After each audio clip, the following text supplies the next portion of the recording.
নয়নের মন অনেক বড় নাফিসা, সেজন্য এখনো আমাদেরকে কখনো অভিশাপ দেয়নি। আর সেজন্য আমরা এখনো একসঙ্গে সময় কাটালে হাসি। ও যদি আমাদের একবার মন থেকে অভিশাপ দিত না, আমরা এই জীবনটা হয়তো ধ্বংস হয়ে যেত। একবার ওর কাছে ক্ষমা চাও, তোমরাই তো নিজের বোন, এত হিংসা কিসের?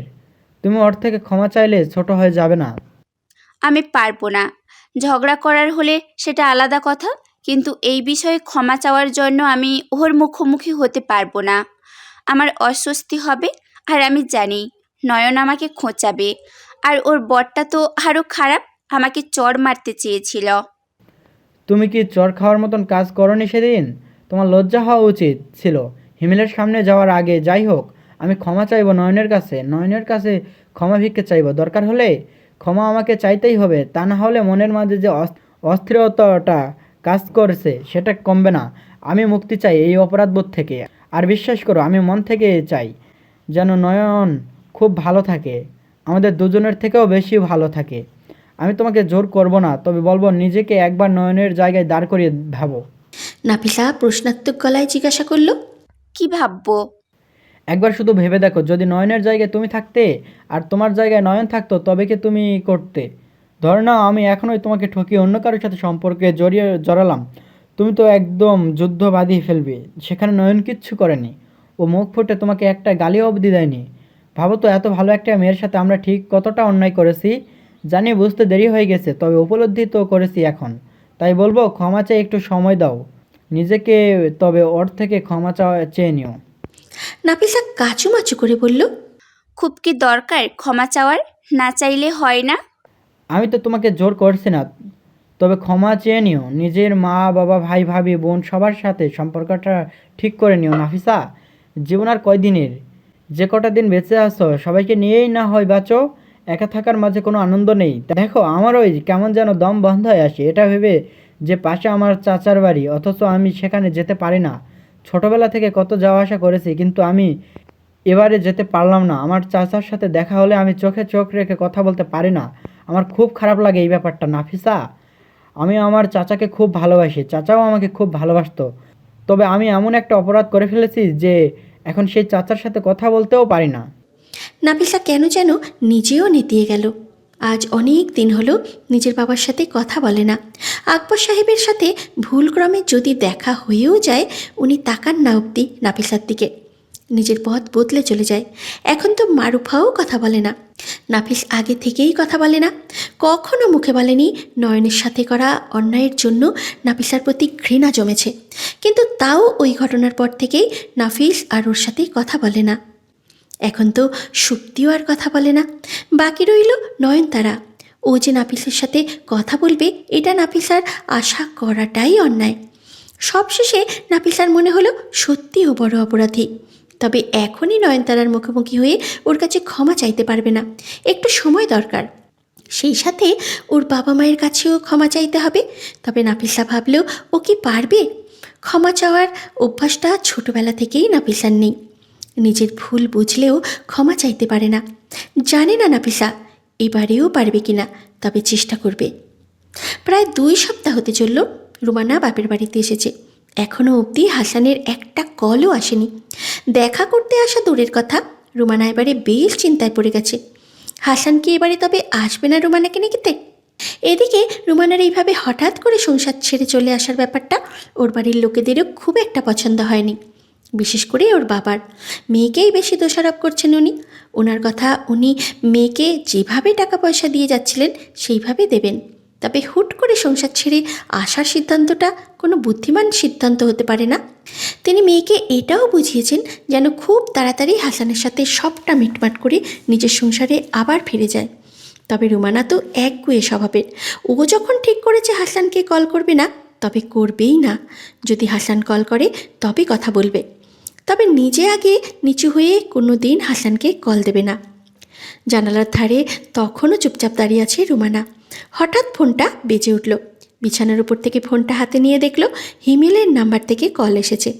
এর আগেও 2 দিন হিমেল কল করেছিল, তবে রুমানা ফোনটা রিসিভ করেনি। তবে আজকে মনে হলো কথা বলাটা দরকার হিমেলের সাথে। ফোনটা রিসিভ করে কানে ধরে গম্ভীর গলায় বলল, কি প্রয়োজন?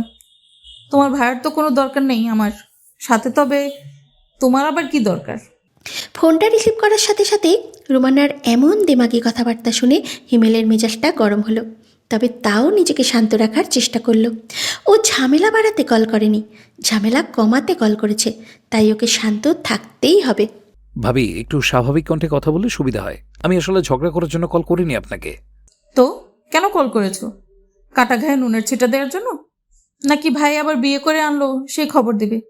নাকি জমি কিনে ফেলেছো ভাইয়ের সাথে? হিমেল একটা দীর্ঘশ্বাস ফেলে বলল, আপনার মনে হয় ভাই আপনাকে রেখে অন্য কাউকে বিয়ে করবে? না, মনে হওয়ার তো কিছুই নেই। আমার প্রতি ভালোবাসা যদি এত উতলেই পড়তো তবে তবে না আমাকে ও বাড়ি থেকে আসতে দিত, না আমার কথার অবাধ্য হতো। এতদিন হলো এসেছি বাপের বাড়িতে, একটাবার তোমার ভাই কোনো খোঁজ খবর নেয়নি আমার। এটাই ভালোবাসা তোমার ভাইয়ের? আমি যদি প্রশ্ন করি আপনার ভালোবাসার কথা, তবে কি বলবেন? মানলাম আমার ভাইয়ের ভালোবাসায় কমতি আছে, তবে আপনার ভালোবাসা কোথায়? আপনি যদি এতই ভালোবেসে থাকেন আমার ভাইকে, তবে আমার ভাইয়ের সামান্য সুখ দুঃখ কোন বিষয় লুকিয়ে আছে সেটা বোঝেন না? এতটুকু বোঝার দায়িত্ব কি আপনার না? তাহলে তো বলতে হয় তোমার ভাইয়েরও দায়িত্ব আমার সুখ দুঃখ বোঝা, তাই না? গত 5 বছর হলো তো ভাইয়ে বুঝে আসছে, আর আপনি ভাইয়ের জন্য সামান্য নিজের জেদ ত্যাগ করতে পারছেন না। এতটা জেদ আপনার? রুমানা কাট গলায় বলল, হ্যাঁ, এটা আমার জেদ। আমি আমার স্বামীর সাথে জেদ করেছি, আর ওকে আমার জেদ মানতেই হবে। হিমেল একটা দীর্ঘশ্বাস ছেড়ে বলল, সবসময় জেদ ভালো হয় না ভাবি। এখনো ফিরে আসুন। ভাইয়া যতই বলুক গ্রহণ করবে না, কিন্তু ঠিকই করবে। কিন্তু এতটাও যেন দেরি না হয়ে যায় যে ভাইয়ার মন একেবারে উঠে যায় আপনার উপর থেকে। তখন কিন্তু চাইলেও কিছু করতে পারবেন না। ভয় দেখাচ্ছ? হিমেল হেসে উঠে বলল, ভয় দেখাবো কেন? যা সত্যি সেটাই বললাম। আমি যে কথাগুলো বললাম সেগুলো সত্যি নাকি মিথ্যে সেটা আপনি নিজেও খুব ভালো করেই জানেন। আপনার বাবা যতদিন বেঁচে আছে ততদিন কিন্তু বাপের বাড়ি শান্তিতে থাকতে পারবেন। ভাইয়ের সংসারে বিবাহিত বোনের থাকা খুব কঠিন, ঠিক যেমন আমার আপা এই বাড়িতে এসে আপনার অশান্তিতে থাকতে পারত না। রুমানা রাগ মিশ্রিত গলায় বলল, একদম খোঁচাবে না হিমেল। তোমার এই খোঁচানোর স্বভাবটা আমার অসহ্য লাগে, এজন্যই তোমাকে আমি দু চোখে সহ্য করতে পারি না। আপনিও যে আমার খুব প্রিয় তেমনটা না। কেন কল করেছি জানেন? আমার ভাই কষ্ট পাচ্ছে জন্য। তার থেকেও বড় কথা, আপনাদের মাঝে তৈরি হওয়া ঝামেলার পেছনে কোনো না কোনোভাবে আমার নাম জড়িয়ে আছে। তাই বলছি, ফিরে আসুন। আপনার স্বামীর সাথে জমি কিনবো না। আমি ভাইয়াকে বলবো না এই কথাটা, যে আপনাকে কথা দেওয়ার জন্য এমনটা করছি। বলবো লোন পাইনি, তাও ফিরে আসুন। হিমেলের কথা শুনে রুমানা একটু অবাকই হলো। ও তো ভেবেছিল এরা মা ছেলে মিলে হাসানকে বোধহয় আরও উস্কানি দিচ্ছে। তবে হিমেল তো এখানে ভালো কথাই বলেছে, ওকে ফিরে যাওয়ার পরামর্শই দিচ্ছে। তবে ঠিক বিশ্বাস হলো না হিমেল এত ভালো না। সন্দেহেই গলায় প্রশ্ন করলো, হঠাৎ তো ভালো মানুষই দেখাচ্ছ যে? পাশে ভাইকে বসিয়ে রেখে কল করেছো নাকি? দেখাতে চাইছো তোমার ভাইকে যে তুমি কতটা ভালো আর আমি কতটা খারাপ? হিমেল এবারে বিরক্তিকর গলায় বলল, আমি এমন স্বভাবের না, সেটা আপনি খুব ভালো করেই জানেন। শুনুন, বারবার আপনাকে বোঝাবো এত ঠেকা আমার নাই। দায়িত্ব ছিল একবার বোঝানোর, বুঝিয়েছি। তাই অযথা তেড়াবেঁকা কথা বলে মাথাটা আমার গরম করবেন না। মাথা বেশি গরম করলে 2 দিনের মধ্যে লোন তোলার ব্যবস্থা করে জমি কিনে নেব। এই তো নিজের আসল রূপে ফিরে এসেছো। এখন আমি বুঝতে পারছি, জানো তো ফিমেল, আমাদের মাঝে ফাটলটা আসলে তুমি ধরিয়েছো। আর এখন আমার কাছে ভালো সাজতে চাইছো, কিন্তু কোনো লাভ হবে না। আমি ওই বাড়িতে আবার তখনই ফিরে যাব যখন তোমার ভাই এসে আমাকে নিয়ে যাবে, আর আমাকে কথা দেবে যে আমায় নিয়ে ও আলাদা থাকবে এবং তোমার সাথে কোন রকম জমিজমা কিনবে না। মোট কথা, তোমাদের সাথে কোনো সম্পর্কই রাখবে না। হিমেল অনেকক্ষণ নিজেকে সংযত রেখেছে, অনেক ঠান্ডাভাবেও রুমানাকে বোঝানোর চেষ্টা করেছে। কিন্তু সত্যি হিমেল এবারে নিজের আসল রূপেই ফিরে এলো। কেননা এত শান্ত স্বভাব হিমেলের কোনো কালেই ছিল না। জানেন তো ভাবি, আপনার বিয়ে করা উচিত ছিল একটা এতিম ছেলেকে, যার মা বাবা ভাই বোন 14 গোষ্ঠীতে আর কেউ নাই। কিন্তু আপনি এমন একটা ছেলেকে কেন বিয়ে করলেন বলুন তো, যার পুরো পরিবার আছে? রুমানা এবারে আফসোসের সাথেই বলল, বুঝিনি তো আগে, তখন বুঝলে এই ভুলটা করতাম না। বিয়ের পর শুরুর দিকেও বুঝিনি, বুঝলে তখনই আলাদা হয়ে যেতাম। এতগুলো বছর অযথা তোমাদেরকে পালতাম না। আপনাকে কল করাটাই আমার ভুল হয়েছে। আসলে ভাইয়া ঠিকই বলেছিল। আপনি এখন এমন একটা পরিস্থিতিতে দাঁড়িয়ে আছেন যে আপনার সাথে কথা বলাই ঠিক না। আপনার সাথে কোনো মানুষ কথা বলতেই পারে না। আপনার মানসিকতা অত্যন্ত নোংরা। আমার এখন এইটা ভেবে অবাক লাগছে যে আমি কি করে 5টা বছর আপনার মতন একটা মানুষের সাথে একই বাড়িতে কাটালাম। এই যে আপনার সাথে কথা বলছি, এখন আমার মনে হচ্ছে আমার ফোনটা দূষিত হয়ে গেছে। কথা বলা শেষে আমি এখন এটা সুন্দর করে পানি দিয়ে ধুতে পারলে শান্তি পেতাম। বেয়াদবি করো না হিমেল। হিমেল এসে বলল, আমি যদি বেয়াদবি শুরু করতাম তবে এতক্ষণে যে আপনাকে কি কি বলতাম আপনার কোনো ধারণাই নেই। যাই হোক, বুঝতে পেরেছি আপনাকে দিয়ে সংসার হবে না। আমি ভাইয়াকে খুব বোঝাচ্ছিলাম এই কয়দিন যে সংসার ভাঙাই সব সমাধান হয় না। তবে আপার ক্ষেত্রে আমার যেমন মনে হয়েছিল যে আপার সংসারটা ভাঙাই বোধহয় সমাধান, আজ আপনার সাথে কথা বলার পর মনে হচ্ছে ভাইয়ার সংসারটা ভাঙাই বোধহয় সমাধান। যাই হোক, ভালো থাকবেন। আর একটা কথা মনে রাখবেন, বেশি দিন টিকতে পারবেন না বাপের বাড়িতে। আপনার এই বেয়াদবিগুলো এক হাসানই সহ্য করবে, আর হাসানের পরে যদি কেউ সহ্য করে সেটা হচ্ছে হাসানের পরিবার। কথাটা বলে হিমেল ফোনটা রাখার জন্য উদ্যত হলো, তবে থেমে গেল। আবারও ফোনটা কানে ধরে বলল, মানুষটা আপনি যেমনই হন, একসাথে অনেকগুলো বছর কাটিয়েছে, তো ঝগড়াঝাটি করার কারণে হলেও একটা মায়া আপনার উপর জন্মেছে। তাই শেষবারের মতন বলছি, সময় থাকতে ফিরে আসুন। সারা পৃথিবী খুঁজেও কিন্তু আপনি আর কোনো হাসান পাবেন না যে আপনার এত অন্যায়ের পরেও আপনাকে ভালোবেসে আপনার জন্য কাঁদবে। তাই বলছি, সময় থাকতে নিজের সংসারে ফিরে আসুন। এমনটা যেন না হয় যখন আপনি ফিরে এলেন তখন দেখলেন সংসারটা অন্য কারো হয়ে গিয়েছে। কথাটা বলে হিমেল এবারও ফোনটা কেটে দিল। রুমানা ফোনটা কানে ধরেই থাকলো কিছুক্ষণ। তারপরে যখন মনে হলো যে হিমেল ফোনটা কেটে দিয়েছে, তখন নিজেও ফোনটা কান থেকে নামালো, ধপ করে বিছানার উপরে বসে পড়ল। বারবার মনে হলো, সত্যি কি এমনটা হবে যে রুমানার সংসারে একদিন অন্য কারো হয়ে যাবে? হাসান কি একসময় সত্যি রুমানার জন্য অপেক্ষা করা ছেড়ে দেবে? হাসান কি তবে আর আসবে না রুমানাকে নিতে? রুমানার আরও মনে হলো, ও কি একটু বাড়াবাড়ি করছে? শুধুমাত্র নিজের জেদের কারণে কি সংসারটা নষ্ট করছে? দিনটা শুক্রবার, তাই জন্য আকবর সাহেব আর আজ দোকানে যাননি। আকবর সাহেব সকালে উঠে বাইরের মাচার উপরে বসে খবরের কাগজ পড়ছেন। একটু আগে মারুফ ভাই এসে চা দিয়ে গেছেন। খুব মনোযোগ সহকারে পত্রিকা পড়ছেন। প্রত্যেকটা কলামের খবরগুলো সব তিনি পড়েন। ওনার এত ব্যস্ততার মাঝে হঠাৎ করে ওনার কানে একটা ডাক ভেসে এলো। তিনি পত্রিকা থেকে চোখ সরিয়ে পাশে তাকাতেই দেখলেন সোহান দাঁড়িয়ে আছে। মুহূর্তের মাঝে আকবর সাহেবের মেজাজটা খারাপ হয়ে গেল। সোহানের সাথে কথা বলতেও তার ইচ্ছে করে না। পত্রিকাটা হাতে নিয়ে চলে যেতে ধরলে সোহান ওনার পথ রোধ করে দাঁড়ালো। আকবর সাহেব অগ্নি দৃষ্টিতে তাকিয়ে রাগান্বিত গলায় বললেন, আমার পথ আটকাচ্ছ কেন? তোমাকে আমি সহ্য করতে পারি না। আমি তোমাকে অপছন্দ করি। দ্বিতীয়বার আর আমার পথ আটকাবে না। সোহান আর আকবর সাহেবকে কোনো কিছু বলার সুযোগই দিল না। সরাসরি সাহেবের পায়ের কাছে বসে পড়ে দুই হাতে ওনার পা ধরে বলল, আমাকে ক্ষমা করে দাও চাচা, আমি জানি আমি অনেক বড় ভুল করেছি, তবে তাও ক্ষমা চাইছি তোমার কাছে। 2 দিন পর আমি চলে যাচ্ছি দেশ ছেড়ে। ক্ষমা না চেয়েও আমি যেতে পারছি না চাচা, ক্ষমা করে দাও আমায়। আকবর সাহেবের মন গলল না। সোহানের প্রতি যে ঠিক কতটা রাগ আর ঘৃণা জমা হয়ে আছে ওনার মনে, সেটা নিজেও পরিমাপ করতে পারবেন না। কারোরই পরিমাপ করার সাধ্য নেই। পূর্বের মতোই রাগান্বিত গলায় বললেন, পা সরো আমার। তুমি আমায় স্পর্শ করে সেটা ভাবতেই গা ঘিন ঘিন করছে। আশা করি এবার বুঝতে পারছো আমি তোমাকে কতটা ঘৃণা করি। সোহান পা ছাড়ল না। এবারে ক্রন্দনরত গলাতে বলল, ক্ষমা করে দাও চাচা, আমি তো মানছি আমি ভুল করছি, তাই বলে আমাকে কি একটা সুযোগ দেওয়া যায় না? আমি জানি না তখন আমার কি হয়ে গিয়েছিল, আমি কেন নয়নের সাথে এত বড় একটা অন্যায় করেছিলাম। তবে আমি তার জন্য অনুতপ্ত চাচা, আমি নয়নের কাছেও ক্ষমা চাইব। ভুলেও না আমার মেয়ের জীবনে যেন তোমার ছায়া না পড়ে। ভুলে যেও আমি এই খবর পাই না যেন নয়নের সাথে তুমি দেখা করছো। তোমার জন্য যতটা কষ্ট পেয়েছে আমার মেয়ে, আর যেন নতুন করে ওর জীবনে অশান্তি সৃষ্টি না হয়। সোহান আকবর সাহেবের কথাটাই মেনে নিয়ে বলল, আচ্ছা ঠিক আছে, তুমি যা বলবে আমি তাই করব।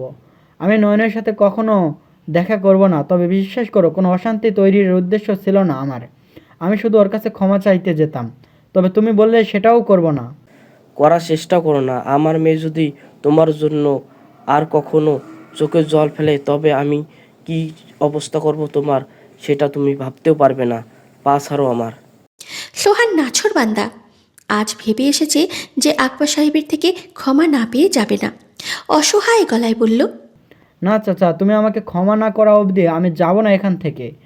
তুমি তো জানো, বলো আমি তোমাকে কতটা ভালোবাসি। আমি আমার বাবা আর তোমার মাঝে কখনো কোনো পার্থক্য করিনি। আমি জানি তুমি নাফিসকে আর আমার মাঝে কখনো কোনো পার্থক্য করনি, তবে একবার আমাকে নাফিসা ভেবে ক্ষমা করে দাও। আকবর সাহেবের কণ্ঠটা এবার অনেকটা শান্ত হয়ে এলো। এই কথাটা একদমই ভুল না যে সোহান নিজের বাবা আর ওনার মাঝে কখনো কোনো পার্থক্য করেনি। আবার ঠিক তেমন এই কথাটাও ভুল না যে আকবর সাহেবও নাফিস আর সোহানের মাঝে কখনো কোনো পার্থক্য করেননি। ভালো তো উনিও সোহানকে বাঁচতেন, ভালো তো উনিও সোহানকে বাঁচতেন।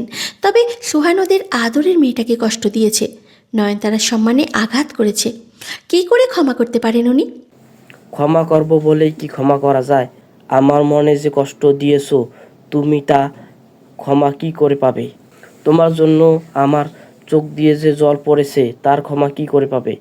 আমার মেয়ে যতটা কষ্ট পেয়েছে তার জন্য কি ক্ষমা পাবে তুমি? ক্ষমা পাওয়া কি এত সহজ? আমি জানি চাচা সহজ না, তবে আমি এটাও জানি তুমি অনেক দয়ালু। তুমি দেখো আর কখনো এমন ভুল হবে না। আমি আর নাফিসা অনেক ভালো আছি চাচা। আর দেখো আল্লাহ যা করে ভালোর জন্যই করে। আমি নয়নের জন্য ঠিক ছিলাম না, নয়ন আমার থেকেও হাজার গুণ ভালো একটা ছেলেকে পেয়েছে। আর আমিও আমার মতন একজন জীবসঙ্গী পেয়েছি।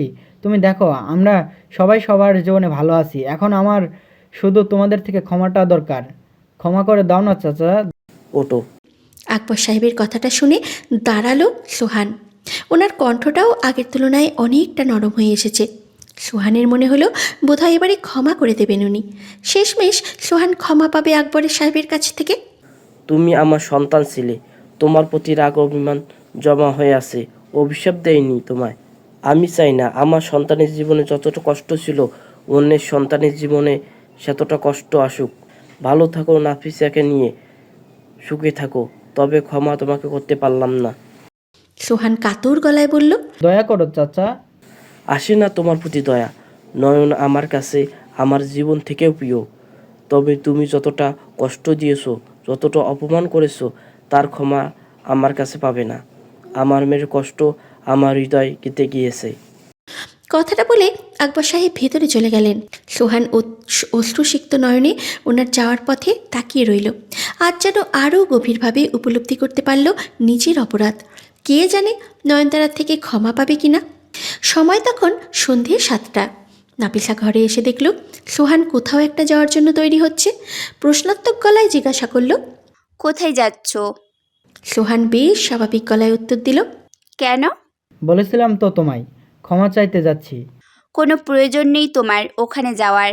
বাবার কাছে অপমানিত হয়ে তোমার স্বাদ মেটেনি, সেই জন্য আবার নয়নের কাছে অপমানিত হতে যাচ্ছ। সোহান আবারও স্বাভাবিক গলায় বলল, আমি তো তোমাকে যেতে বলিনি, তোমার ইচ্ছে হলে যাবে, না হলে থাকবে। আমি তো তোমাকে এর আগের দিনই বললাম আমি তোমাকে জোর করব না। আমি বলছি তো তোমারও যাওয়ার কোনো প্রয়োজন নেই। সোহান কিঞ্চিত রাগী গলায় বলল, আমি যেমনটা তোমাকে জোর করছি না তেমনই তুমি আমাকে জোর করবে না। এই অপরাধবোধ থেকে আমার মুক্তির দরকার, সেটা আমি তোমায় বলেছি। নাফিসা এবারে খেকিয়ে উঠে বলল, কিসের অপরাধবোধ? কি অন্যায় করেছো তুমি? হ্যাঁ, এর আগের দিনই কিছু সময়ের জন্য মনে হয়েছিল নয়নের সাথে অন্যায় করেছি, তবে এখন আমার মনে হচ্ছে আমরা ঠিকই করেছি। তুমি তো নয়নকে কখনো ভালোবাসোনি, তবে বিয়ে করতে কেন? আমাকে ভালোবেসেছো, তাই আমাকেই বিয়ে করেছো। সোহান বিস্ময় ভরা কণ্ঠে বলল, একদিনের মাঝে তুমি এতটা বদলে গেলে আবার? কে মাথায় কি ঢুকালো? কেউ আমার মাথায় কিচ্ছু ঢোকায়নি। সকালে বাবা তোমার সাথে যে দুর্ব্যবহারটা করলো না, আমার ততটাও অপরাধী নই। ছোটবেলা থেকে দেখে আসছি বাবা সবসময় নয়নকে বেশি প্রাধান্য দেয়, বেশি ভালোবাসে। সবসময় সব কিছুতে আগে নয়ন, নয়নই বেস্ট, নয়নই পারফেক্ট। এসব দেখতে দেখতে আমি হাঁপিয়ে গেছি। আজ যদি আমার জায়গায় নয়ন এই ভুলটা করতো, তাহলে বাবা ওকে অনায়াসে ক্ষমা করে দিত। একটু ভুল বললে নাফিসা, তোমার জায়গায় নয়ন কখনোই থাকতো না। নয়ন এত বড় ভুল করবে না, এটাকে ভুল বললেও কম হবে, এটা পাপ। এই শোনো সোহান, বেশি সাধু সাজতে যেও না। যা করার দুজনে মিলেই করেছি। এখন এত ভালো সাজতে চাইছো কেন? নাকি তোমার অন্য কোনো উদ্দেশ্য আছে? কথাটা বলে নাফিসা একটু সন্দেহী দৃষ্টিতে সোহানের দিকে তাকালো। নাফিসার দৃষ্টিটা সোহানের কাছে একটু অদ্ভুত লাগলো। প্রশ্নাত্মক গলায় জিজ্ঞাসা করল, কি বলতে চাইছো? নাফিসা সন্দেহী গলায় বলল, বলতে চাইছি, পুরনো প্রেমিকার প্রতি কি আবার প্রেম ফিরে এলো তোমার? কি আজে বাজে কথা বলছো এসব? নাফিসা রাগী গলায় বলল, আমি একদম আজে বাজে কথা বলছি না। আমি খুব ভালো করেই বুঝতে পারছি তুমি আবার নয়নকে ফিরে পেতে চাইছো, তাই না? যেদিন থেকে নয়নের বিয়ে হয়েছে সেদিন থেকে দেখছি তোমার ওর প্রতি খুব দরদ উথলে পড়ছে। আমাকে আর ভালো লাগছে না এখন, তাই না? তোমার আবার নয়নকেই চাই। সোহানও এবার পাল্টা রাগী গলায় বলল, বাজে কথা বন্ধ করো নাফিসা, আমার রাগ তুলো না। নাফিসা পাল্টা হুঙ্কার ছেড়ে বলল, তুমি আমায় রাগিও না। আমি যখন বলেছি তুমি নয়নের সাথে কথা বলবে না, তার মানে কথা বলবে না। হ্যাঁ, কাল কিছু সময়ের জন্য আমার মনে হয়েছিল যে আমি হয়তো অপরাধ করেছি, কিন্তু জানো তো, আজ সকালে বাবার ব্যবহারটা দেখার পরে মনে হলো আমি একদমই ঠিক করেছি। ছোট থেকে নয়ন অনেক কিছু আমার থেকে কেড়ে নিয়েছে, আর আমি ওর থেকে কেড়ে নিলেই দোষ? কি কেড়ে নিয়েছে নয়ন তোমার থেকে? সব কেড়ে নিয়েছে। বললাম তো, ও সবসময় বাবার প্রায়োরিটির লিস্ট প্রথমে থেকেছে। বাবা ওকে সবসময় বেশি ভালোবেসেছে। বাবার সব কাজে ওকে বেশি ভরসা করেছে। বাড়িতে ফিরে আগে নয়ন কোথায় করেছে, কোনোদিন আগে বলেনি নাফিসা কোথায়। আমার রেজাল্ট খারাপ হলে খুব বকতো, অথচ নয়ন যদি রেজাল্ট খারাপ করতো কিচ্ছু বলতো না, বরং আদর করতো। সোহান এবারে ব্যঙ্গাত্মক গলায় বলল, কারণ তুমি বরাবরই রেজাল্ট খারাপ করতে, আর নয়ন বরাবরই রেজাল্ট ভালো করতো, সেজন্য মাঝে মাঝে খারাপ করলে ওকে উৎসাহ দিতে ও চাচা। নাফিসা আঙুল উঁচিয়ে বলল, একদম আমার সামনে নয়নের প্রশংসা করবে না তুমি। আর একটা কথা কান খুলে শুনে রাখো সোহান, তুমি বা আমি কেউ নয়নের কাছে ক্ষমা চাইবো না। রাগে সোহানের চোয়াল শক্ত হয়ে এলো। নাফিসার দিকে তেড়ে গিয়ে আঙুল উঁচিয়ে বলল, আমি যখন ঠিক করেছি আমি নয়নের কাছে ক্ষমা চাইবো, তার মানে চাইবো। তোমার পছন্দ হলে চাইবো না, পছন্দ হলেও চাইবো। তুমি কি করবে সেটা তোমার ব্যাপার। কথাটা বলে সোহান নাফিসাকে পাশ কাটিয়ে চলে যেতে নিলে নাফিসা ওর হাত টেনে ধরে বলল, আমাকে রাগিও না সোহান, তুমি কিন্তু জানো আমি মোটেও ভালো না। আমাকে নয়ন পাওনি যে তুমি আমাকে যা বলবে আমি তাই করব। সোহান এক ঝটকায় নাফিসার হাত থেকে নিজের হাতটা ছাড়িয়ে নিয়ে বলল, সেটা আমি খুব ভালো করেই জানি যে তুমি নয়ন না। আর আমার জীবনে এটাই সবথেকে বড় ভুল যে নয়নকে ছেড়ে আমি তোমাকে বেছে নিয়েছিলাম। জানি না কোন শয়তান আমার মাথায় চেপেছিল যে তোমার মতন একটা মেয়েকে বিয়ে করেছিলাম, জীবনটা শেষ করে দিল এই কয় মাসেই। নাফিসা অবিশ্বাস্য গলায় বলল, আমি তোমার জীবন শেষ করে দিয়েছি? আর তুমি কি করেছো? বিয়ের এই কয় মাসে কি দিয়েছো আমাকে? সারা দিনরাত তোমার মায়ের চেঁচামেচি শুনতেই চলে যায়। পাগল তো আমি হয়েছিলাম যে তোমার পেছনে পড়েছিলাম, নইলে আমি চাইলে তোমার থেকে 1000 গুণ ভালো ছেলের সাথে বিয়ে করতে পারতাম। তুমি আমাকে বিয়ে করতে পেরেছো, এতেই খুশি থাকো। সোহান তাচ্ছিল্য গলায় বলল, ঠিক বলেছো, আমি বাদে তোমাকে বিয়ে করার মতন অনেকেই ছিল, কারণ এই পৃথিবীতে তো পাগলের অভাব নেই। মানে? মানেটা হলো তোমার বিয়ে হতো, তবে কার সাথে জানো? কোনো পাগলের সাথে। কোনো সুস্থ মানুষ কখনো তোমায় বিয়ে করতে পারে না। এই দেখা না, আমি সুস্থ মানুষ, তোমাকে বিয়ে করে পাগল হয়ে যাচ্ছি দিন দিন। তুমি একটা অসহ্যকর বেয়াদব মেয়ে। কথাটা বলে সোহান সত্যিই চলে গেল। পিছনে থাকা নাফিসা নিজেও চেঁচিয়ে উঠে বলল, তুমি কি একটা কাপুরুষ কোথাকার? সারাদিন মায়ের আঁচলের নিচে লুকিয়ে থাকে, সে আবার বড় বড় কথা বলে। অফিস থেকে বেরিয়ে নয়নতারা আজকে আগেই হিমেলের সাথে দেখা পেল না, বরং অপ্রত্যাশিতভাবে দেখল সোহান দাঁড়িয়ে আছে। নয়নতারা কোন অফিসে চাকরি করে, কখন ছুটি হয়, এইসব বিষয়ের কোনোটাই সোহানের অজানা নয়। তবে সোহানের সাথে কথা বলার কোনো ইচ্ছে নেই নয়নতারার। আশেপাশে তাকিয়ে হিমেলকে কোথাও দেখতে পেল না। বোধহয় একটু দেরি হচ্ছে আসতে। নয়নতারা ভাবল একটু এগিয়ে যাবে, তাই সোহানকে পাশ কাটিয়ে চলে যেতে ধরল। তবে ঠিক তখনই সোহানের নজরেই নয়নতারা পড়ল। সোহান ডেকে উঠল, নয়ন। সোহানের ডাক নয়নতারার কানে পৌঁছালো ঠিকই, তবে নয়নতারা থামার প্রয়োজন মনে করলো না। আর না প্রয়োজন মনে করলো সোহানের ডাকে সাড়া দেওয়ার। সোহান সেটা বুঝতে পেরে নিজেই দৌড়ে গিয়ে নয়নতারার সামনে দাঁড়ালো। নয়নতারা থামতে বাধ্য হলো। চোখে মুখে রাগী ভাব ফুটিয়ে তুলে বলল, কি সমস্যা আপনার? রাস্তাঘাটে মেয়েদের পথ আটকে দাঁড়াচ্ছেন কেন? দেখ নয়ন, আমি জানি তুই রাগের মাথায় এইভাবে বলছিস। আমি তোর কাছে একটা দরকারি কাজে এসেছি, আমাকে একটু সময় দিবি প্লিজ? যাকে তাকে দেওয়ার মতো সময় আমার হাতে নেই। সামনে থেকে সরে দাঁড়ান। আমার স্বামী আমায় নিতে আসছে, আমাকে একটু এগিয়ে যেতে হবে। অযথা বিরক্ত করবেন না আমায়। কথাটা বলে নয়নতারা আবার ওর সোহানকে পাশ কাটিয়ে চলে যেতে নিলে সোহান আবার ওর পথরোধ করে দাঁড়িয়ে মিনতির সুরে বলল, প্লিজ নয়ন, একটু শোন আমার কথাটা। আমি কোনো খারাপ উদ্দেশ্যে এখানে আসিনি, বিশ্বাস কর। আমি ক্ষমা চাইতে এসেছি তোর কাছে। আমার ক্ষমা চাওয়া হয়ে গেলেই আমি চলে যাব। আমি এমনিতেও আর একদিনই দেশে আছি, আর এই কাজটা আমায় আজকেই করতে হতো। নয়নতারা কোনো উত্তর দেওয়ার আগে বাইকের শব্দ ওর কানে ভেসে এলো। তাকিয়ে দেখলো হিমেল আসছে। হিমেল নয়নতারার পাশে বাইকটা থামালো। সোহানকে দেখে ভ্রু কুচকালো। বাইক থেকে নেমে নয়নতারাকে উদ্দেশ্য করে বলল, কি হয়েছে তারা? বিরক্ত করছেন কেউ নেই? নয়নতারা হিমেলের সেই প্রশ্নের উত্তর না দিয়ে বলল, বাড়ি ফিরবো, চলো। নয়নতারা কথাটা বলতেই সোহান হিমেলকে উদ্দেশ্য করে বলল, আমি আপনার স্ত্রীকে বিরক্ত করতে আসিনি, শুধু ক্ষমা চাইতে এসেছি। প্লিজ নয়নকে একটু বলুন না যেন আমার সাথে একটু কথা বলে। আমি শুধু ওর কাছে ক্ষমা চেয়ে চলে যাব। হিমেল সরাসরি নয়নতারাকে উদ্দেশ্য করে বলল। তুমি কি ওনার সাথে কথা বলতে চাও তারা? নয়নতারা সরাসরি আপত্তি জানিয়ে বলল। আমি ওর মুখও দেখতে চাই না। তোমায় বললাম তো বাড়ি যাব। হিমেল এবার সরাসরি সোহানকে উদ্দেশ্য করে বলল। শুনলেন তো আমার স্ত্রীর কথা? আমার স্ত্রীর কথাই আমার কাছে শেষ কথা। ও যেহেতু কথা বলতে চায় না আপনার সাথে, তাই কথা বলা দরকার নেই। সোহান বুঝতে পারল নয়নতারাকে রাজি করানোর থেকেও এখন গুরুত্বপূর্ণ হিমেলকে রাজি করানো। হিমেল বাইকে উঠতে ধরলে সোহান এগিয়ে গিয়ে হিমেলের হাতটা ধরে অনুনয় স্বরে বলল। প্লিজ হিমেল, প্লিজ একটু নয়নকে বোঝান না। আমি জানি আমি অনেক বড় অন্যায় করেছি আর অপরাধবোধ হচ্ছে তো আমার। এখন যদি আপনারা ক্ষমা করে না দেন তবে আমি মুক্তি পাবো কী করে এই অপরাধবোধ থেকে বলুন? হিমেল কিছু বলতে নিল, তবে তার আগেই নয়নতারা সোহানকে উদ্দেশ্য করে বলল। কিসের অপরাধ? পাপ করেছো তোমরা দুজনে। আমাকে ভালোবাসার কথা বলা, আমাকে বিয়ের প্রতিশ্রুতি দিয়ে আমার চোখের সামনে তুমি আমার বোনকে বিয়ে করেছো সোহান। এটাকে পাপ বলে? আমি মানছি তো নয়ন, আমি ভুল করেছি, কিন্তু এটার তো এখন কোনো সমাধান নেই। প্লিজ ক্ষমা করে দাও আমায়। নয়নতারা তাচ্ছিল্য গলায় বলল। ক্ষমা করবো সে আশা ছেড়ে দাও। আমি সারা জীবন সবার হাজারো ভুল ক্ষমা করেছি। আমি কখনো কারো দেয়া কষ্ট মনে নেইনি। আমি কখনো তাদের দেয়া কষ্ট বেশি দিন মনে রাখিনি। তবে তুমি আমাকে যে কষ্টটা দিয়েছো সেটা আমি কোনোদিনও ভুলবো না। আমার বাবা আমায় শিখিয়েছেন সবাইকে নাকি ক্ষমা করে দিতে হয়। তবে আমি তোমাকে আজ একটা কথা বলে রাখি, আমি মরে গেলেও তোমায় ক্ষমা করবো না। তুমি আমাকে এতটাই কষ্ট দিয়েছো। হিমেল বিস্ময় ভরা দৃষ্টিতে তাকালো নয়নতারার দিকে।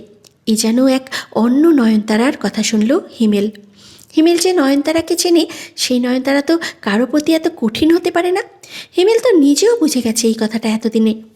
নয়নতারা বরাবরই সবাইকে ক্ষমা করে। তবে আজ এই নয়নতারার কি হয়ে গেল? তবে কি সোহানের প্রতি ওর ভালোবাসাটা খুব তীব্র ছিল? হয়তো তাই। সোহান এবারে স্থান কাল ভুলে দুই হাত জোর করে নয়নতারার সামনে হাঁটু গেড়ে বসে অপরাধী গলায় বলল। আমাদের ক্ষমা করে দে নয়ন, তোর প্রতি আমার অনেক ঋণ জমা হয়ে আছে। তবে বিশ্বাস করে এই কথাগুলো আমি আগে বুঝিনি, আমি আগে উপলব্ধি করতে পারিনি। আমি ভুল করেছি সেটা আমি জানি।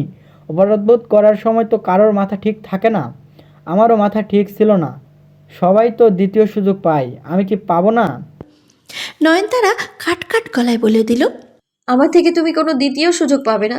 সবাই নিজের প্রাক্তনকে ভুলে যেতে চায়, তবে আমি সারা জীবন তোমায় আমার ঘৃণায় মনে রাখতে চাই। আমি মনে রাখতে চাই যে সোহান নামের একজন ঠিক কতটা কষ্ট দিয়েছিল আমায়। আমি মনে রাখতে চাই তোমার জন্য কতটা অপমানিত হতে হয়েছিল আমায়, কতটা কাঁদতে হয়েছিল আমাকে। তুমি জানো আমি কত আশায় বসেছিলাম। আমার আমি ভাবতাম কাল সোহান এলে আমাকে বিয়ে করে ওর ঘরে তুলবে, আমাদের একটা সংসার হবে। কি করিনি আমি তোমার জন্য বলো? সব করেছি, সব। আমি জানি নয়ন, তুই অনেক কিছু করেছিস। কিচ্ছু জানো না তুমি। যে বিদেশে থাকার গরম আজ আমায় দেখাও, জানো আমি সাহায্য না করলে কখনো সেই বিদেশ যেতেই পারতে না তুমি। সোহান চমকে নয়নতারার দিকে তাকিয়ে বলল। মানে? মানেটা হলো, তোমার কি মনে হয় তোমার বাবা তোমায় টাকা দিত? তুমি এতটা ভরসার যোগ্য ছিলে নাকি যে তোমার বাবা তোমার ভরসা করতো? যেখানে তোমার নিজের পরিবার তোমায় ভরসা করেনি সেখানে আমার তোমার প্রতি বিশ্বাস ছিল সোহান। তোমার অসহায়ত্ব, তোমার চোখের জল দেখে আমার খুব খারাপ লেগেছিল। আমি বাবাকে অনুরোধ করেছিলাম যেন আমার ভাগের কোনো একটা জমি বিক্রি করে তোমায় বিদেশ যাওয়ার টাকা দেয়। বাবা তাই করেছিল। আমি তোমার চোখের জল সহ্য করতে পারতাম না। আমার বাবা আমার চোখের জল সহ্য করতে পারতো না।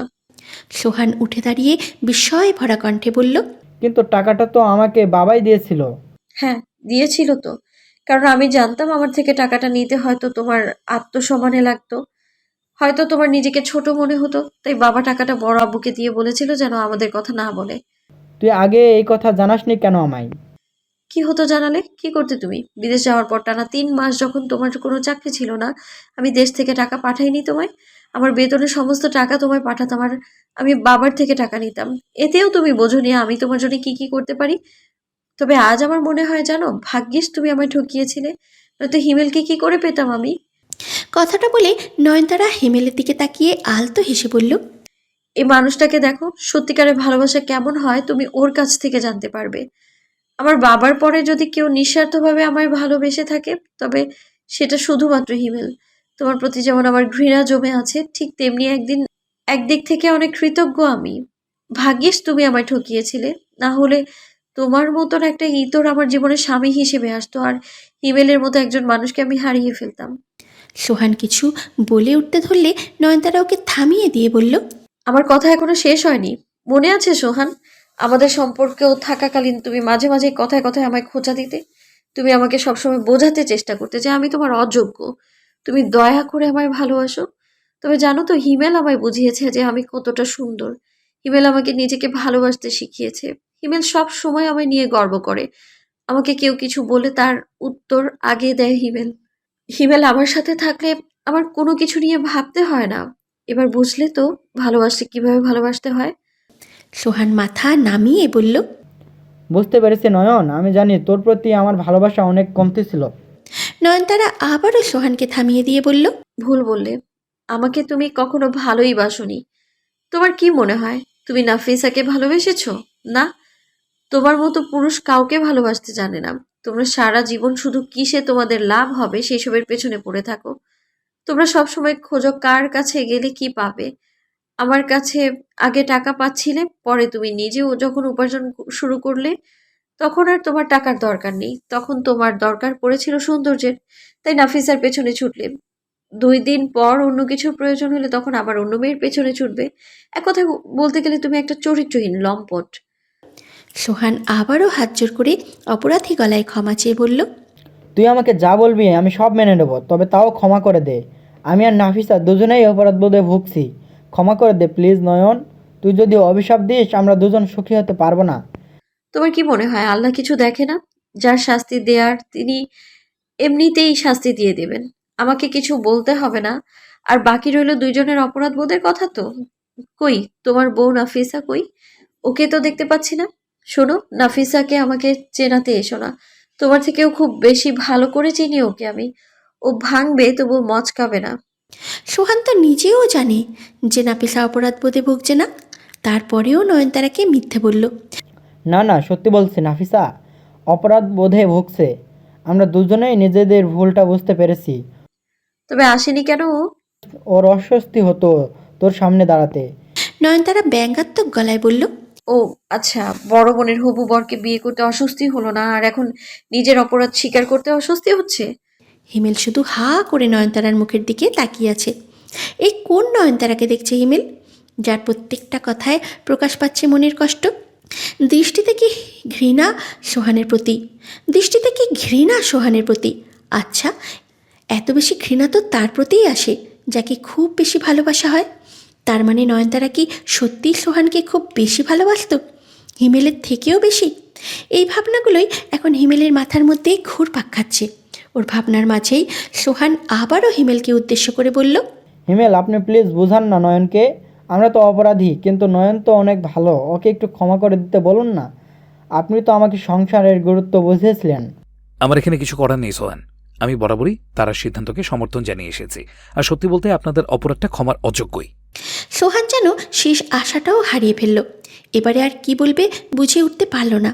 ওর এই অসহায়ত্বের মধ্যেই হঠাৎ করে নয়নতারা বলে উঠল, আচ্ছা ঠিক আছে, যাও, ক্ষমা করবো তোমাদের দুজনকে। তবে আজ তুমি যেমন আমার পায়ে পড়ে আমার কাছে ক্ষমা চেয়েছো, ঠিক তেমনি নাফিসাকেও এটাই করতে হবে। তবেই আমি তোমাদেরকে ক্ষমা করব। নয়নতারার কথাটা শুনে সোহানের মাথা ঘুরে উঠল। এটা তো কোনো দিনও সম্ভব না। নাফিসা জীবন নিয়েও ক্ষমা চাইবে না। সোহানের মুখভঙ্গি দেখেই নয়নতারা সেসব বুঝতে পারল। জানতই যে নাফিসা ক্ষমা চাইবে না, সেই জন্যই বলেছে। নয়নতারা তাচ্ছিল্য হেসে বলল, মিথ্যে বলে তুমি আমায় সোহান, যে নাফিসা অপরাধ ভোগে ভুগছে। তুই খুব বদলে গেছিস নয়ন, আজকে তোকে খুব কঠিন দেখাচ্ছে। আমাদের সম্পর্কটা ভাঙার সময়ও তো তোকে এতটা রাখতে দেখিনি না, তোর চোখে এতটা ঘৃণা দেখেছি। তবে শুধু অসহায় দেখেছিলাম তোর চোখে, যেটাও আমি অনেক পরে অনুভব করতে পেরেছি। নয়নতারা এবারেও হিমেলের দিকে তাকিয়ে আলতো হেসে বলল, তখন আমি অসহায় ছিলাম, কারণ তখন আমার পাশে হিমেল ছিল না। এখন আমি জানি হিমেলের মতো একটা মানুষ আমার জীবনে আছে, যে আমাকে কখনো আর অসহায় বোধ করতে দেবে না। আর আমি কেন তখন তোমায় কিছু বলিনি জানো? কেন? তার কারণ তখন তোমার মাঝে কোনো অপরাধ বোধ ছিল না, তখন তোমাকে কিছু বলা না বলা সমান ছিল। আমি তাই এই দিনটার অপেক্ষাই করছিলাম, যেদিন তুমি নিজের ভুলটা বুঝতে পারবে। আমি চেয়েছিলাম এই মুহূর্তটাতেই আমি তোমায় আমার মনে জমে থাকা রাগ, ক্ষোভ সবটা জানাবো, যেন তুমি নিজের অপরাধ বোধ আরো ভালোভাবে বুঝতে পারো। আর আজ আমার সেই ইচ্ছেটা পূরণ হয়েছে। চাচার কাছেও ক্ষমা চাইতে গেছিলাম, চাচাও ক্ষমা করেনি। আশা ছিল অন্তত তুই ক্ষমা করবি আমায়। রেখো না আশা, ক্ষমা করব না আমি তোমায়। আমি সবাইকে ক্ষমা করলেও তোমায় আর নাফিসাকে কোনোদিনও ক্ষমা করব না। কেননা তোমরা দুজনেই আমাকে যে কষ্টটা দিয়েছো, ততটা কষ্ট আর কেউ কোনো দিনও আমাকে দেয়নি। হিমেল, চলো। কথাটা বলে হিমেলের বাইকে উঠে নয়নতারারা চলে গেল। আবারও অসহায়ের মতো সেখানে দাঁড়িয়ে রইল সোহান। একই দিনে দুইবার ব্যর্থ হলো সোহান। দুইজনের একজনের কাছ থেকেও ক্ষমা পেল না। আর দুইজনেই পরিষ্কারভাবে জানিয়ে দিয়েছে ওরা কখনো ক্ষমা করবে না সোহানকে। তার মানে কি সারাটা জীবনেই অপরাধবোধ নিয়েই বাঁচতে হবে? বাড়িতে ফেরার পর থেকে নয়নতারা একটা বিষয় খেয়াল করেছে। হিমেল কেমন যেন চুপচাপ হয়ে গেছে। মনমরা বলা চলে, খুব কম কথা বলছে। এমনটা না যে রাগারাগি করছে নয়নতারার সাথে। নয়নতারা কিছু জিজ্ঞাসা করলে ঠিকঠাক উত্তর দিচ্ছে, তবে কেমন নিস্তেজ হয়ে পড়েছে যেন। প্রত্যেক দিন যেমন বাড়ি ফেরার পর দুজনের মাঝে খুঁটছুটি চলে, গল্পগুজব হয়, সেসব হচ্ছে না। হিমেল রাত জেগে কাজও করলো না আজ। খাওয়া দাওয়া শেষে চুপচাপ এসে বিছানায় শুয়ে পড়ল। নয়নতারার পুরো বিষয়টা যেন ঠিক লাগলো না। হিমেলের পাশে বসে গিয়ে মাথায় হাত বুলিয়ে দিতে দিতে বলল, শরীর খারাপ তোমার? এত তাড়াতাড়ি ঘুমিয়ে পড়লে যে? হিমেল চোখ খুলে তাকিয়ে আলতো হেসে বলল, না, ঠিক আছে, আমি আসলে খুব ক্লান্ত তো, তাই ঘুমোচ্ছি। তুমিও ঘুমিয়ে পড়ো। হিমেলের কথাটা নয়নতারার ঠিক বিশ্বাস হলো না। সন্দেহী গলায় প্রশ্ন করল, আমার বিশ্বাস হচ্ছে না। কিছু হয়েছে তোমার, তাই না? অফিসে কারোর সাথে ঝামেলা হয়েছে? না, তারা সব ঠিক আছে, তুমি ঘুমিয়ে পড়ো। লাইটটা বন্ধ করে দাও, আমার একটু মাথা ব্যথা করছে, এই যা সমস্যা। আমি চা করে এনে দেবো, ওষুধ খাবে? না, লাগবে না, তুমি ঘুমিয়ে পড়ো। বারবার হিমেলের মুখ থেকে ঘুমিয়ে পড়ো কথাটা নয়নতারার একদম পছন্দ হলো না। স্পষ্টই বুঝতে পারছে কোনো একটা সমস্যা নিশ্চয়ই হয়েছে। আমার উপরে কি কোনো কারণে রাগ করেছো? আমি কি কোনো ভুল করেছি? হিমেল এবারও আলতো হেসে বলল, না তারা, তুমি কোনো ভুল করনি। আর তোমার উপরে রাগ করলে কি তোমার সাথে কথা বলতাম? যাও, ঘুমিয়ে পড়ো। এবার আর নয়নতারা কোনো প্রশ্ন করতে পারল না। লাইটটা বন্ধ করে দিয়ে এসে নিজেও ঘুমিয়ে পড়ল। শুলো ঠিকই, তবে ঘুম আর ধরল না। খেয়াল করলো হিমেল কেমন যেন ছটফট করছে। নয়নতারা বুঝতে পারল হিমেলের কোনো একটা সমস্যা নিশ্চয়ই হয়েছে। দীর্ঘ একটা সময় এভাবেই পার হলো। তবে এবারে আর নয়নতারা থাকতে পারল না। উঠে গিয়ে আগে লাইট জ্বালালো। লাইট জ্বালতে গিয়ে হিমেলও চোখ খুলে তাকালো। নয়নতারা বিছানায় এসে বসে রাগী গলায় হিমেলকে উদ্দেশ্য করে বলল, তুমি কি আমায় বলবে হিমেল যে তোমার কি হয়েছে? হিমেল উঠে বসলো। বেশ কিছুটা সময় চুপ থাকার পর নয়নতারাকে বলল, তোমায় একটা কথা বলি তারা, মন খারাপ করো না কেমন? আসলে আমি তোমার থেকে একটা কথা আড়াল করতে চাইছিলাম, কিন্তু আমার মনে হলো আড়াল করাটা ঠিক হবে না। নয়নতারা ভুরু কুঁচকে বলল, কি কথা বলো? হিমেল কিছুক্ষণ আমতা আমতা করতে করতে ইতস্তত গলায় বলেই ফেলল, তুমি সোহানকে খুব ভালোবাসতে, তাই না? এখনো কি ওকে ভালোবাসো? হিমেলের হঠাৎ এমন প্রশ্নে নয়নতারা একটু চমকে উঠে বলল, হঠাৎ এমন কথা কেন বলছো? না মানে, তুমি রাগ করো না, এমনিতেই মনে হলো তুমি ওকে খুব ভালোবাসতে, তাই না? আগের কথা না তুলে খুশি হবে হিমেল। প্লিজ তারা, বলো না, তুমি কি সোহানকে খুব ভালোবাসতে? এখনো বাসো? আমার থেকে কি বেশি ভালোবাসো সোহানকে? আমি কি শুধুই তোমার স্বামীর জন্য দায়বদ্ধতা থেকে ভালোবাসো আমায়? আমি জানি এই প্রশ্নগুলো করা হয়তো অযৌক্তিক কিংবা অন্যায়, হয়তো তোমার ভালোবাসাকে ছোট করছি, কিন্তু তারপরেও এই প্রশ্নগুলো উদয় হয়েছে আজ আমার মনে। তোমাকে আমি এইভাবে কখনো কাঁদতে দেখিনি, তোমাকে এতটা রেগেও যেতে দেখিনি। একটা মানুষের প্রতি আমাদের এতটা ঘৃণা তো তখনই জন্মায় বলো, যখন আমরা তাকে খুব ভালোবাসি আর সে আমাদের ঠকায়, তাই না? নয়নতারা একটা দীর্ঘশ্বাস ছেড়ে বলল, এটা ঠিক, সোহানকে আমি ভালোবেসেছিলাম এক সময়, কিন্তু এখন আর বাসি না। একটা মানুষের প্রতি যখন ঘৃণা তৈরি হয়, তখন কি আর তোমার মনে হয় তার জন্য ভালোবাসা অবশিষ্ট থাকে? আমি জানি তারা থাকে না, কিন্তু তাও আমার মনে প্রশ্নটা আসছে। আজ যখন তুমি সোহানের সাথে কথা বলছিলে, কেন যেন আমার খুব খারাপ লাগছিল। তুমি ওর সাথে ঘৃণা নিয়েই কথা বলছিলে, কিন্তু তাও আমার মনে হয়েছিল তুমি সোহানকে খুব ভালোবাসো। হয়তো এখনো সেই ভালোবাসার ছিঁটে ফোটা রয়ে গেছে তোমার মনে। না হিমেল, বিশ্বাস করো, আমার মনে সোহানের প্রতি বিন্দু মাত্র কোনো দুর্বলতা নেই। যদি আমার মনে কোনো দুর্বলতা থাকতো তবে আমি ওকে আজও ক্ষমা করে দিতাম। ঠিক যেমন আমাদের সম্পর্ক থাকাকালীন আমি ওর হাজারটা ভুল ক্ষমা করেছি, কিন্তু আমি ওকে ক্ষমা করিনি। তাহলে তুমি আমাকে সত্যি ভালোবাসো তো, তাই না? দেখো, সত্যি হলেও বলো ভালোবাসো, মিথ্যে হলেও বলো ভালোবাসো। আমি দরকার হলে মিথ্যে নিয়ে বাঁচবো, কিন্তু তবুও তুমি বলো আমায় ভালোবাসো। তুমি আমার প্রথম ভালোবাসা। আমি তাই বুঝি তোমাকে আমার পক্ষে ভোলা সম্ভব না। সেই হিসেব ধরলে তো সোয়ানও তোমার প্রথম ভালোবাসা। ওকে কিভাবে ভুলবে তুমি? হিমেল কেমন যেন অস্থির হয়ে উঠেছে। নয়নতারা বুঝতে পারছে ওর অস্থিরতাটার কারণ। নয়নতারার বিন্দু পরিমাণ রাগ হলো না হিমেলের উপর, কষ্টও পেল না। আজ নয়নতারা যদি কোনো কারণে অস্থির হয়ে যেত, হিমেল ওকে সামলাতো। তাই নয়নতারার মনে হলো ওরও হিমেলকে সামলাতে দরকার। হিমেলের হাত দুটো নিজের হাতের মুঠোয় নিয়ে শক্ত করে ধরে বলল, তোমার কি মনে হয় হিমেল, আমি ঠকাবো তোমায় কখনো? হিমেল তৎক্ষণাৎ দুদিকেই মাথা নাড়িয়ে বলল, না তারা, কখনো না। তুমি জানো আমি তোমায় ঠকাবো না। তুমি জানো আমি তোমায় ভালোবাসি, আর সেই জন্যই তুমি কখনো আমাকে ভুলতে পারবে না। কিন্তু সোহান আমাকে ঠকিয়েছে, আমাকে অপমান করেছে। তুমি বিশ্বাস করবে কিনা জানি না, কিন্তু যে মুহূর্তে আমি সোহানের মুখ থেকে জানতে পেরেছি যে ওর আমার বোনের সাথে সম্পর্ক আছে, সেই মুহূর্তেই ওর উপর থেকে আমার ভালোবাসাটা উঠে গেছে।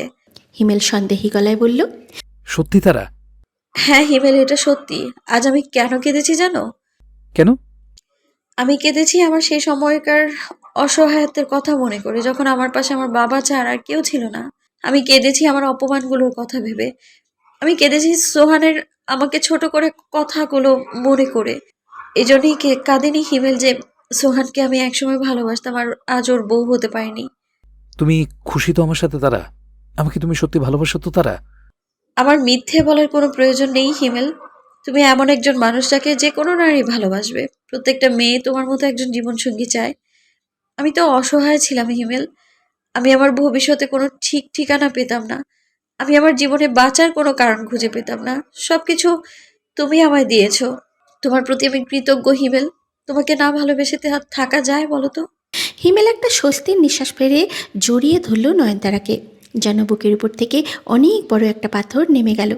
তৎক্ষণাৎ আবার নয়নতারাকে ছেড়ে দিয়ে অপরাধী গলায় বলল, আমাকে ক্ষমা করে দিও তারা। আমি বোধহয় তোমায় অপমান করলাম, তাই না? তোমার অনুভূতিকে ছোট করলাম। আসলে আমার এমন কোনো উদ্দেশ্যই ছিল না, কিন্তু আমার খুব খারাপ লাগছিল। মনে হচ্ছিল তুমি বোধহয় আমাকে ভালোবাসো না, আর ভালোবাসলেও হয়তো আমার থেকে বেশি সোহানকে ভালোবাসতে। নয়নতারা আলতো হেসে বলল, আমি কখনোই তোমাকে এটা বলতে পারবো না যে তুমি আমার জীবনের প্রথম ভালোবাসা। তবে হ্যাঁ, আমি তোমাকে এতটুকু বলতে পারি, তুমি আমার জীবনের শেষ আর শ্রেষ্ঠ ভালোবাসা। আর তুমি আমার জীবনের প্রথম, শেষ, শ্রেষ্ঠ সব ভালোবাসা। আমি তোমায় খুব ভালোবাসি তারা। আমি তোমায় আমি তোমায় বোঝাতে পারবো না কতটা ভালোবাসি। শুধু বলবো, আমি তোমায় অনেক ভালোবাসি। কথাটা বলে হিমেল এবার একটু কেঁদে ফেলল। হিমেলের চোখে জল দেখে নয়নতারা হেসে উঠে নিজেও কেঁদে ফেলল। নয়নতারা এবার নিজেই হিমেলকে জড়িয়ে ধরল। কি অদ্ভুত ব্যাপার, যে মেয়েটাকে সবাই ছুঁড়ে ফেলতো, একসময় আজ তাকে হারানোর ভয়েও নাকি কেউ কাঁদছে। মাঝে কেটে গেছে প্রায় 2 মাস। সবার জীবন ঠিকঠাকভাবেই চলছে। হাসানের জীবনও যে থেমে আছে তেমনটা নয়। তবে হ্যাঁ, দিন শেষে ঘরে ফিরলে ঘরটা একটু শূন্য লাগে, কারো একটা কমতি অনুভূত হয়। তবে যখনই মনে হয় যে যার কমতি হাসানের অনুভূত হচ্ছে তার যায় আসে না এসব বিষয়ে, তখনই নিজের মনের মাঝে তৈরি হওয়া অনুভূতিটাও যেন মরে যেতে চায়। এই 2 মাসে রুমানা অনেকটাই নিস্তেজ হয়ে গেছে। রুমানার জন্য এখন এই কথাটা বিশ্বাসই হয় না যে 2 মাস কেটে গেছে, অথচ হাসান একটা বারের জন্য কল করেনি, দেখতেও আসেনি। নিজের বাপের বাড়িতেও দিন রাত এখন কথা শুনতেই হয়, শুধুমাত্র রুমানার ভাবির কাছে না। রুমানার বাবাও রেগে যায়, সংসারটা ভাঙার জন্য ওকেই দোষারোপ করে। রুমানাও হয়তো বুঝতে পারে যে সম্পূর্ণ দোষটাই ওর, তবে ঠিক মেনে নিতে পারে না। বারবার মনে হয় হাসান চাইলেই তো সব ঠিক করতে পারত। হাসান যদি রুমানাকে নিতে আসতো তবে কি ওকে ফিরিয়ে দিত? খুব বেশি কিছু কি চেয়েছিল রুমানা? সকালেও তো মূল অশান্তি হয়েছে। রুমানার ভাই সরাসরি মুখের উপরে বলে দিয়েছে তাড়াতাড়ি যেন নিজের সংসারে চলে যায়। তবে সব থেকে অবাক করার বিষয় হলো, রুমানার বাবাও খুব একটা প্রতিবাদ করেনি ছেলের এমন কথাতে। বারে বারে মেয়েকে দোষারোপ করে যাচ্ছেন। এর মাঝে আবার রুমানা নিজের বোনের বাড়িতেও গিয়েছিল। তবে 5 দিনের বেশি থাকতে পারেনি। বোনপর স্বামী, শ্বশুরবাড়ির লোকজন সবার বাঁকা দৃষ্টি আর ইঙ্গিতে বলা কিছু কথার জন্য থাকতে পারেনি। রুমানার আজ নিজেকে খুব অসহায় মনে হচ্ছে। রুমানা যেন আজ দীপার অসহায়ত্বটা অনেকটা বুঝতে পারল।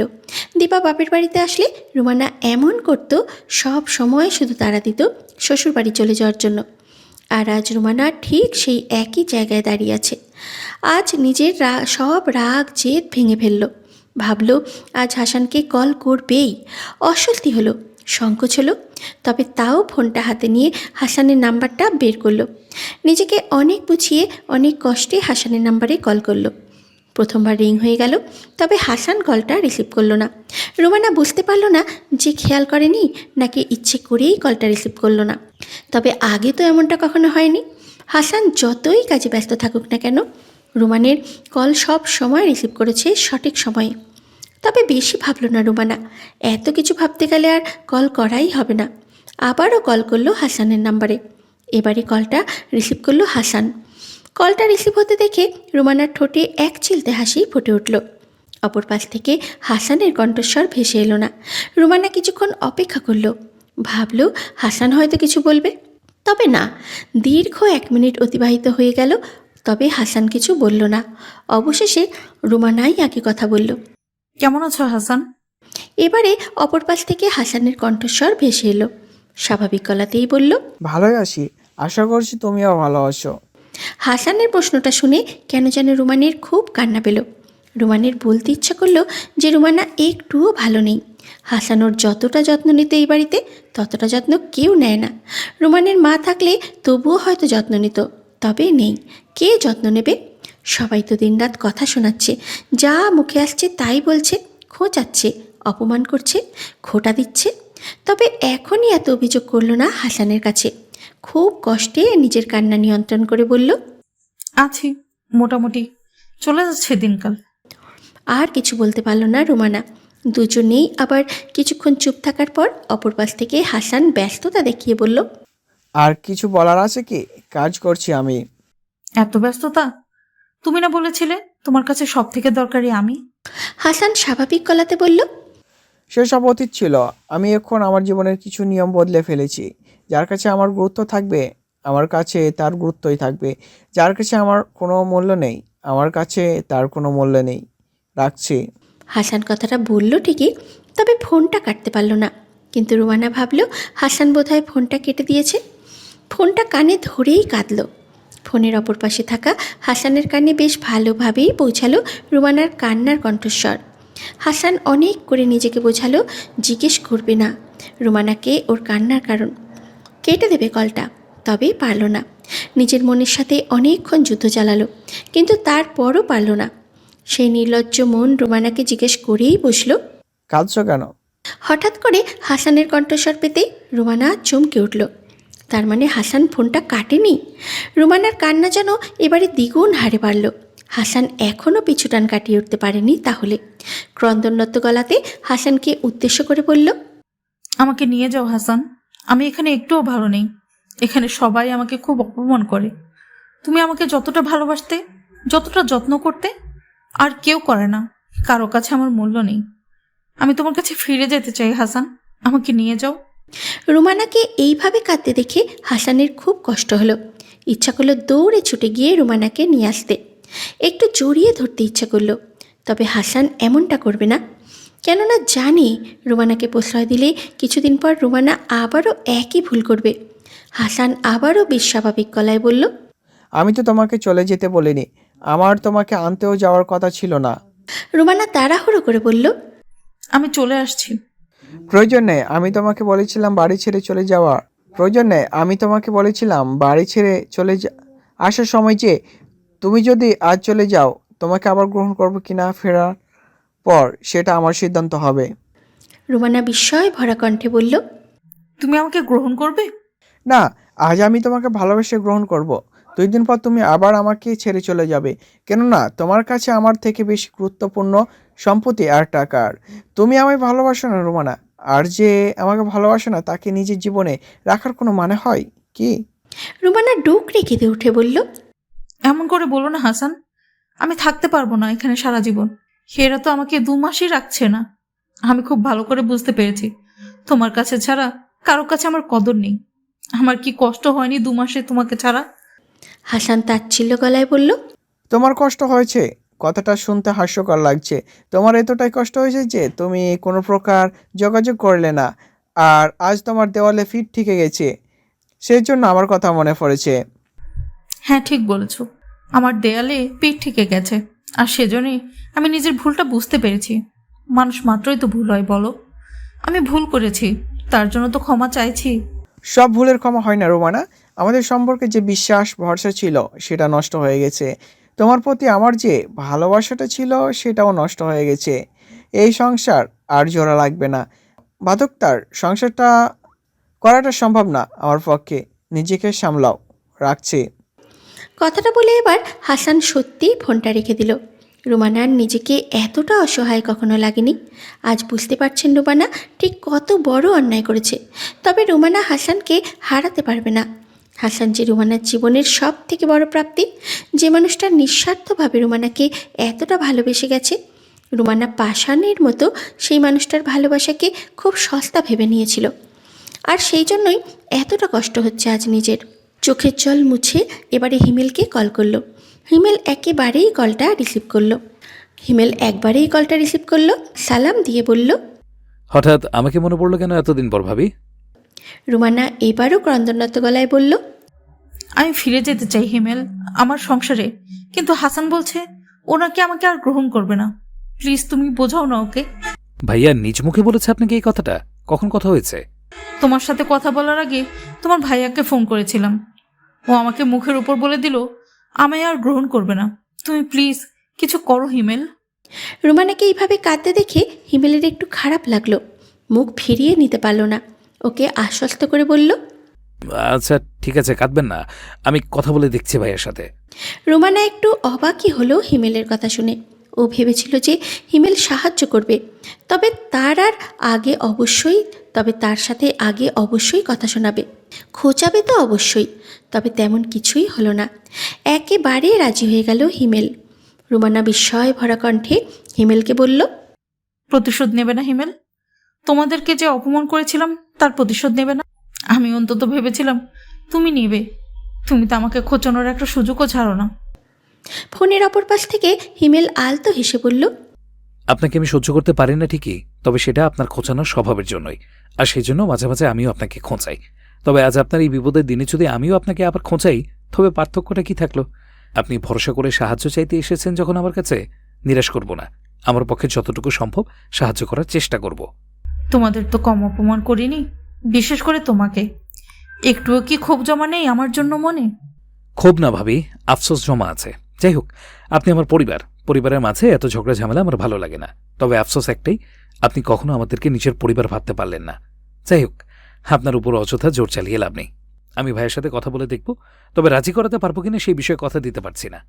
রুমানা অনুনয় স্বরে বলল, তুমি বললে হাসান শুনবে হিমেল, প্লিজ ওকে রাজি করাও। তাই নাকি? আমি বলে ভাইয়া শুনবে? বিয়ের পর থেকে তো ভাইয়া আমার কথা শোনা ছেড়েই দিয়েছে। রুমানা অপরাধী গলায় বলল, বুঝতে পারছি তো আমি ভুল করেছি। এই না বললে খোঁচাবে না, আবার খোঁচাচ্ছ কেন? মনে হচ্ছিল আমার খোঁচানো মিস করছিলেন আপনি, তাই খোঁচালাম। আচ্ছা সে যাই হোক, বললাম তো কথা দিতে পারছি না। কেন ভাইয়া বেঁকে গেছে? সোজা থাকতে আসতে বলেছিলাম, তখন তো আসলেন না। সেই বাঁকালেন তো ছাড়লেন। রাখছি। হিমেল ফোনটা রেখে দিল।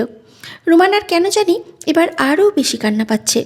একই তো হাসানের করা খারাপ ব্যবহার, তার উপরে নিজের ভুলটা অনুধাবন করতে পারা। রুমানা বুঝতে পারল, যাদের খুব পরভাবে দূরে ঠেলে দিয়েছিল তারা সব সময় রুমানাকে নিজের ভেবেছে, আর যাদেরকে নিজের ভেবে কাছে টেনে নিয়েছিল তারা বরাবরই রুমানার পর ছিল।